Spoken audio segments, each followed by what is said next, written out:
Okay, today we're going to build a picture frame holder. It had a base that was 3.5 by 5 inches long, and then a piece of wood sticking up 6 inches. So that's what we're going to do today. And so we have a knot right here that's inside of 5 inches. See that right there? So that will not hurt anything in this application. Sometimes a knot really adds some character to things, so I actually like knots. The other thing we're looking for is, because it's going to sit flat on something, we want to make sure that it's not too warped. But in 5 inches, we're not going to have a lot of warp, so typically that won't be a problem. So anyway, let's go ahead and start working on it. Oh, I got to have my hearing protection.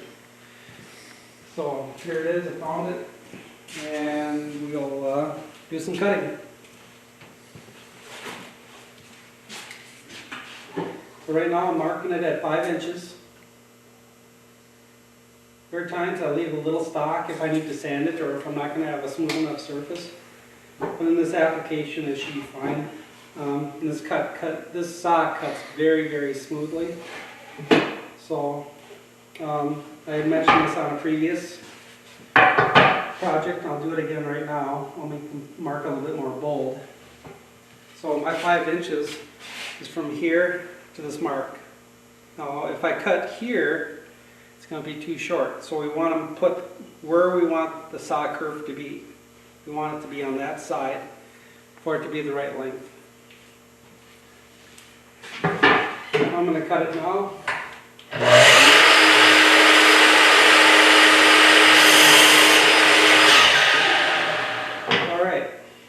When you're using a miter box, you never want to put your hand, I don't even like to do it anytime, but anywhere inside this blue area on this Makita, your hand should never be there, ever. You know, even now I don't like to go like that. But anyway, it's something you need to remember. Try to avoid as much as possible, even when the saw is stopped, putting your hand underneath this area. It's just, I've seen the results of some of those accidents, and it's really ugly. So I won't take you down that road today. But all right, and then the next one, that's all we're going to do on that saw. Now we're going to use this one. I'll come back here to this one. So we're going to do a rip on this one, and then we'll come back and cut it to length. So this saw should be set at 3/4 of an inch. We're cutting the flat way, so it's just going to lay flat down on the saw, so the flat way. This would be the vertical. We're not cutting, we're cutting like that on the flat. Set this to 3/4. This is actually a drop left over from a previous cut or jig or something I made, so why not use it? So I'm going to go ahead and use that.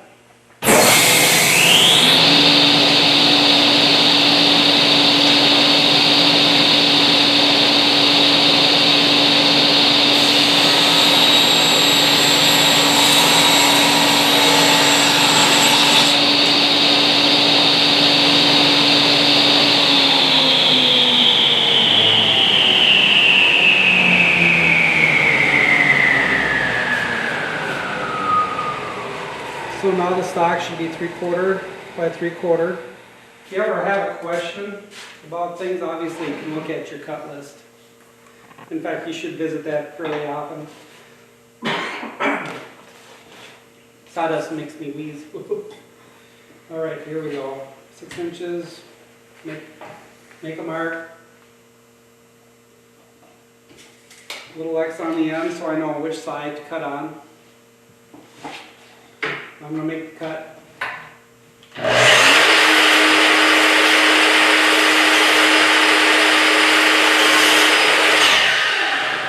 There. All right. Now I have a different table saw that I actually set up for dados. We have 2 dados to build. Actually, it's one right here. It's 3-sided, and the slot coming across the front. And usually, got the knot here, so I put the 3/4 by 3/4 slot right there. And I put the 3/8 by 3/4 dado there. So All right, let's go ahead and get that done. A stacked dado head is several blades that make a slot. Okay, that's what a stacked dado head is. I'll show you the different pieces here. There's usually 2 exterior blades, one for the left, one for the right, and they have to be put in the right place. Put them in wrong, it won't cut right. See how I jammed the wood in there? These are carbide teeth. This wood will not hurt that ever. You know, so you just jam it in there, into the teeth, and then you use a wrench to loosen it. And see how you can't get your hand next to it because you're way away from the blade, so you shouldn't be able to cut yourself, which is a good thing. Then you take the nut off. You got your special washer. It goes with the machine. There are times when you get a really wide stacked blade that you can't use the washer, and then you just have to use the nut. And the blades are so rigid that you probably wouldn't have to use the washer. These are essentially used for like a blade, like a saw blade. But whenever I can, I use it's a stabilizer washer. And so you want to use the washer whenever you can. This one was set up for 5/8, so I need to add, actually I just take them all out. Here's an 1/8 inch blade. It's called a chipper blade. This one's got 2 teeth, one on each side. This is a 1/4 inch one. This is the left blade. Okay, and it has something to do with the kerf. See how it's nice and shiny on this side, and I can tell you the kerf on this side, you know, and the teeth are designed such that it's made for cutting, so this is a nice clean edge. Whereas this inside one is made for chipping. And so it's got like an extra raise here, and that makes this blade exactly an 1/8 inch thick. So that's why these 2 end blades have to be put, and they're made such that, see, these sides are both made so that they're smooth on the outside. They got writing on them. So you know that this one's on the left and this one's on the right. You could put these in backwards and then they won't cut. So, but they've always got to be left and right. So the left blade goes in first. I like to stack mine such that the blades go from largest to the middle to the biggest blade, and from the middle back down again to the smaller blades on the outside. That's the way I do it. And the other thing you want to do is stagger the blades in between the teeth. I don't know if you can see this, Don, but anyway, you got this one here, and it's in between the teeth. And the next one I'll stagger. So that's, see how it's this chipper tooth here, and then the next chipper tooth is there. I need one more 1/8 inch to get to 3/4.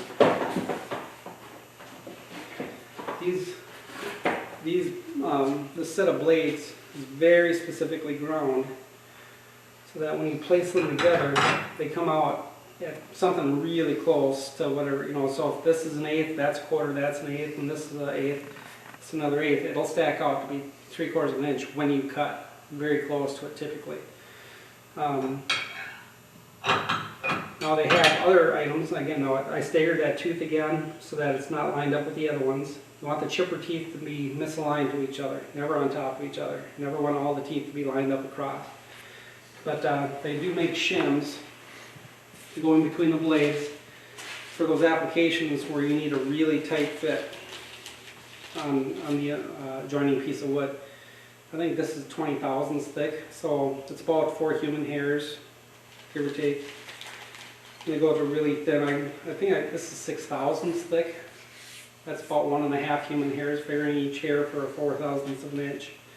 So you can stack these in between the blades or in combination with each other to get what you need. Usually, I can hit almost any mark inside of 3/4 of an inch, then a few thousandths of an inch, which is sometimes you got to have some stuff really accurate. So that's dado head technology for you. Now when you stack it out to 3/4 of an inch or more, all you can get on is the nut. So then you put the nut on.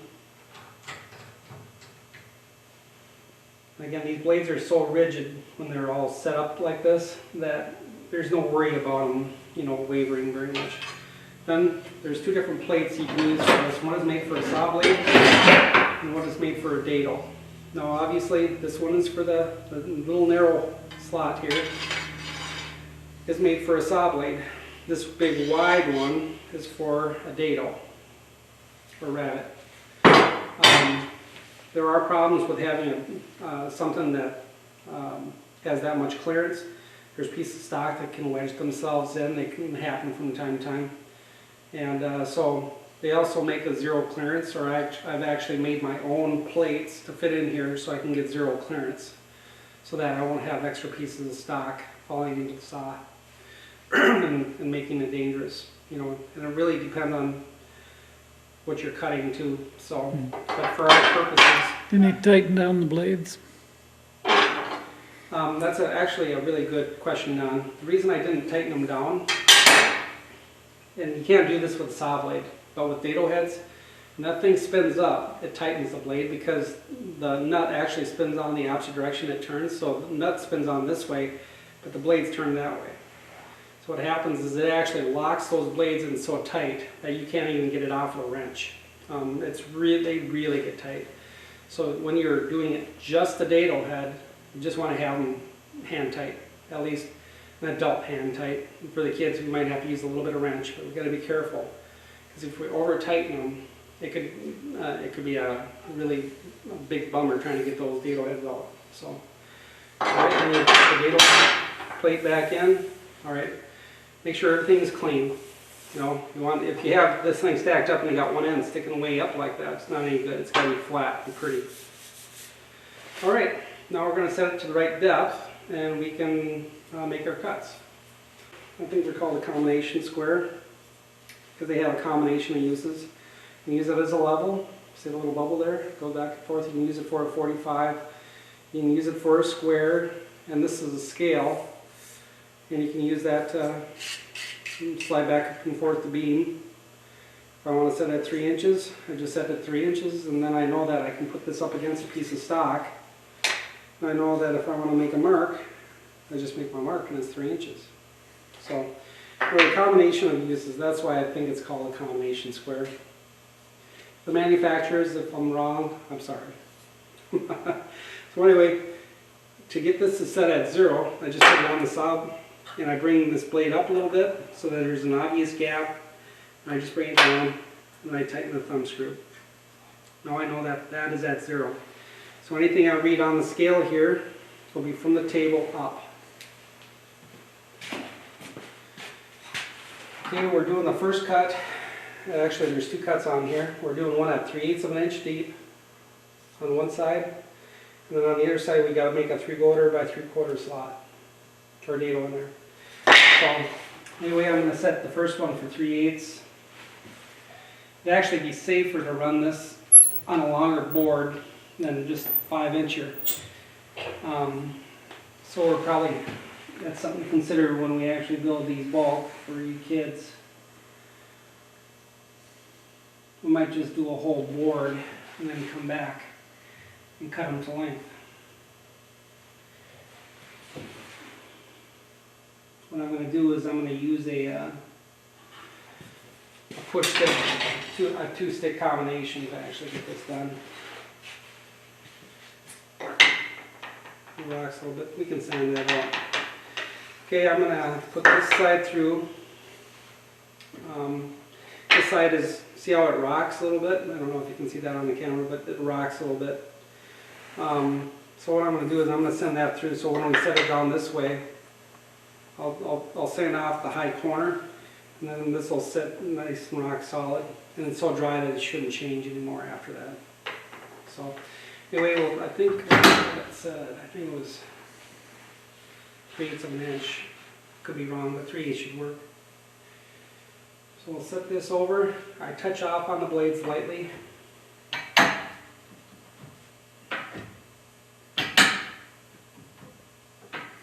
Now if these are razor-shaped, sharp blades, you're not touching the blade. The new ones will be very sharp that we got coming. But you should be able to touch on a part of the blade where you're not going to get cut. And all I'm doing is I'm rocking to make sure that this is really close to that fence. Now I read the scale. Right now it says 5/8. I want to be 3/8 of an inch more. So I just take 5/8 plus 3/8 is 1 inch. So I move it over to 1 inch, and I lock it down. Okay, now I'm ready to cut my cut. So I got 2 push stick, like, there's another type of push stick that would probably work a little bit better, but this should be adequate. See how I'm pushing down and towards the fence when I'm doing this? That's what you want to do, and then the other stick I'll be pushing down like this as well. I'm going to push the whole stick through and make the whole cut. Never stop halfway between when you're making a cut. You got to finish the cut. And if you can't finish, never stand behind in case there's a kickback. So you always stand back out of the way. Okay? Very important. So now I'm going to go get my hearing protection and make a cut.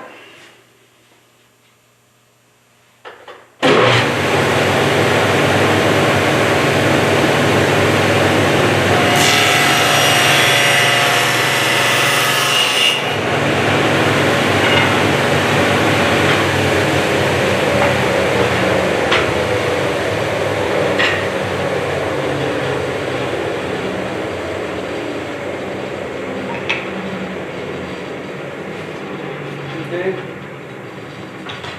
It's a lot of setups to make one little cut. Like say if we know that we need 10 of them, we'll just make enough stock for 10 and then run it through all at one time. Then just cut the length. It's much safer to do it that way. And we're always trying to do these things the safest way we can. So, all right, we got the first one cut. Now we got the second one cut. Now this is already set up for a 3/4 inch. So usually it's pretty dead on, it is. We can actually test our other piece in there and it fits beautifully. Oh yeah, see that fits beautifully. I love it. So anyway, let's make the next cut. So we know that we're at 5/8 when we did this. And to get to the dead center using the fence,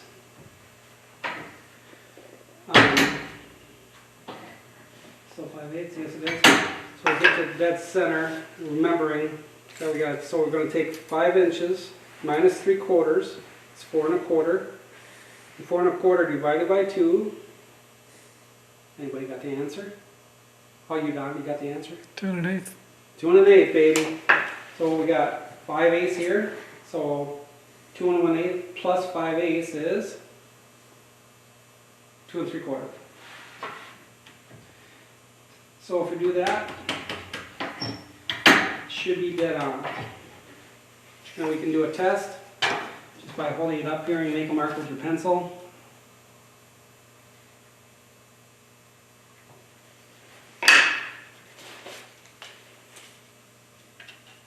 Two and an eighth.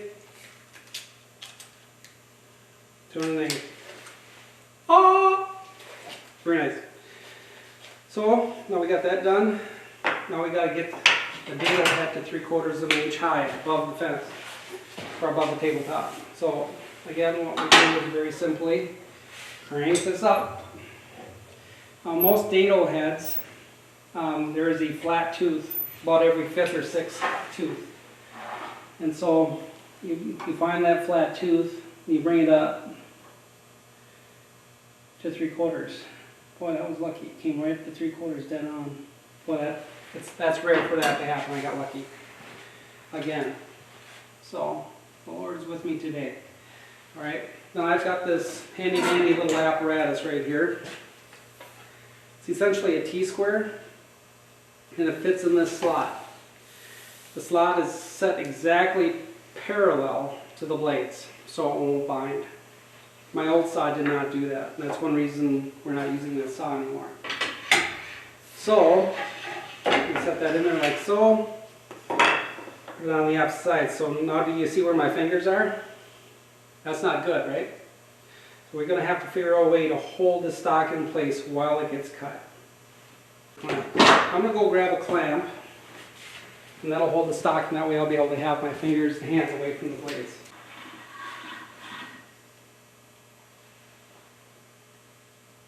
That should work. Alright, so now we're going to make our cut. Put protection on. Oh, and by the way, these are safety glasses. These are polycarbonate safety glasses. Usually you're supposed to have side shields. Been professional for years, never had too much problems. So you kids will all be wearing safety glasses with side shields because we can't have any problems that way. So anyway, just kind of letting you know that that's the safety stuff. Okay, I'm going to put my hearing protection on and let her rip.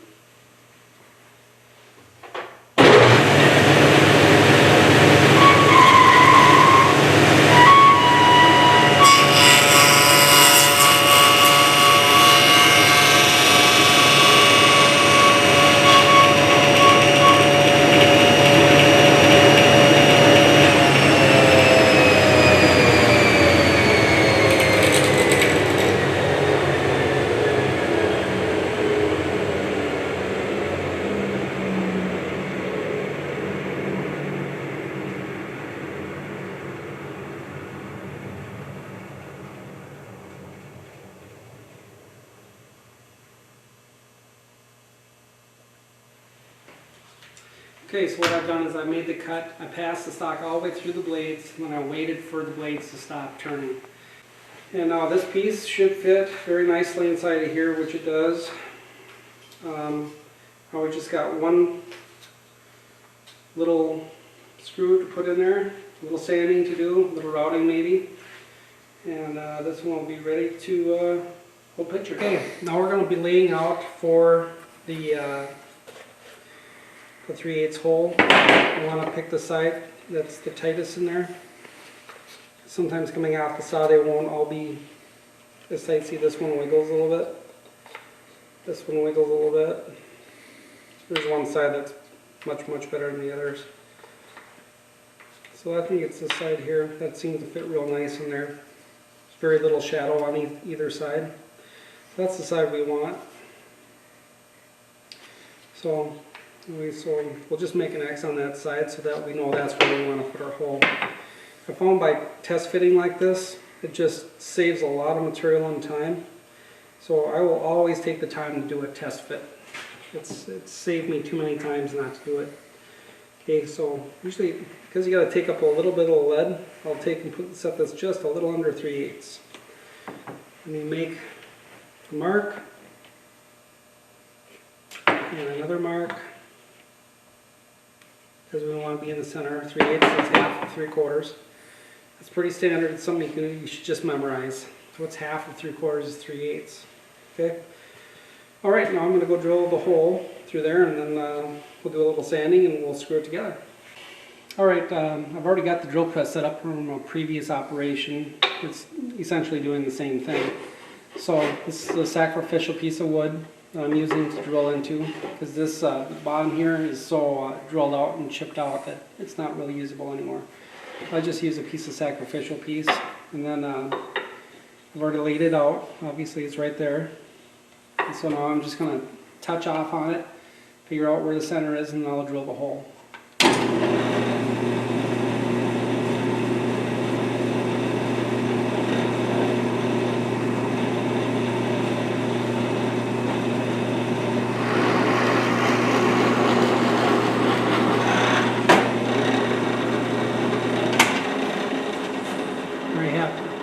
All the way through. Machine is off, and now we can do a little sanding, and then we'll put it together. I don't know if you can see it, but there's a bunch of saw curves on this. Some must have rattled around on the saw a little bit more. So you want to try to get all the little saw curve flush that you can without changing the size of the material too much. Oh, actually I just remembered we were supposed to do some routing on this too.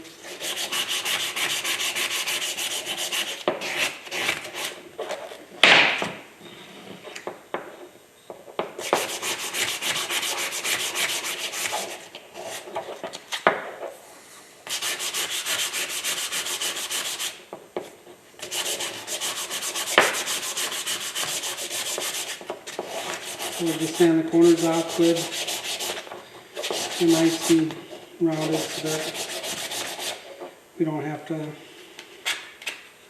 give ourselves the ingrain. Some more side curves on this side. You can sand a little bit more on this end than you can on the side with the drilled hole, because I'd like that to fit nice and snug in that slot. Then we round the corners a little bit.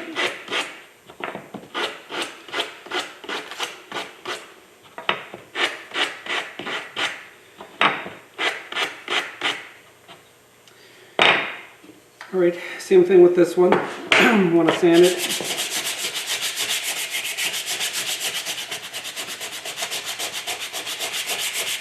So it's nice and smooth. All the sharp corners you want to break so they're smooth.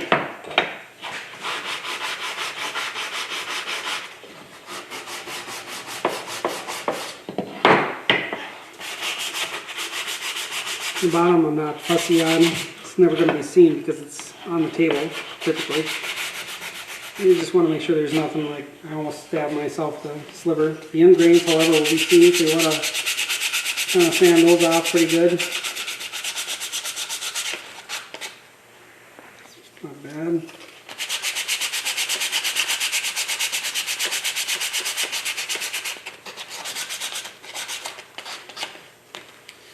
There we go. All right.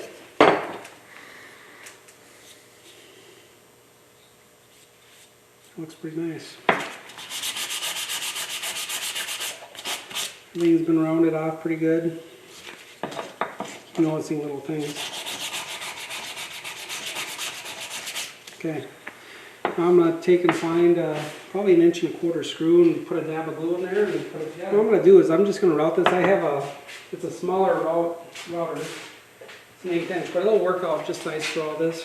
So I'm just going to quick route this top corner and this top corner on this one after I figure out which side I want on there, and just take a second here. This makes a little bit of noise. You can use hearing protection. We'll do that.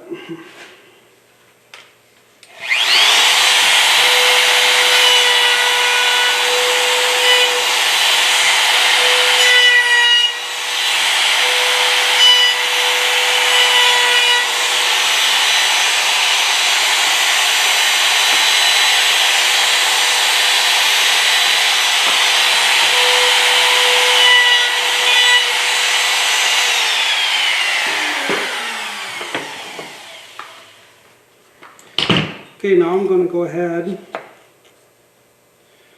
and put the screw in this, a little dab of glue. Now that side we just routed, we want to make sure and have it oriented properly. So again, test fit it, put an X on the side that you're going to cover up, and you know it's going to go into the wood. So then you put in, well, you know what goes in there, so it's going to go like that. That way this little radius here is all lined up with where it should be.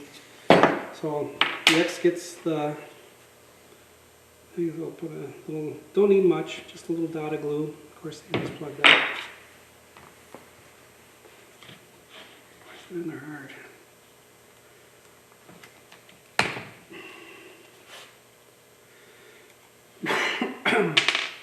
It's just a little dot of glue. That's the kind of thing that happens, then you forget where you are, and then you put the radius on the wrong side or something. You don't, that's why you put the X, so you don't get distracted with it. Okay, then you put this in place. I forgot to change out drivers. Alright, so we got her on location.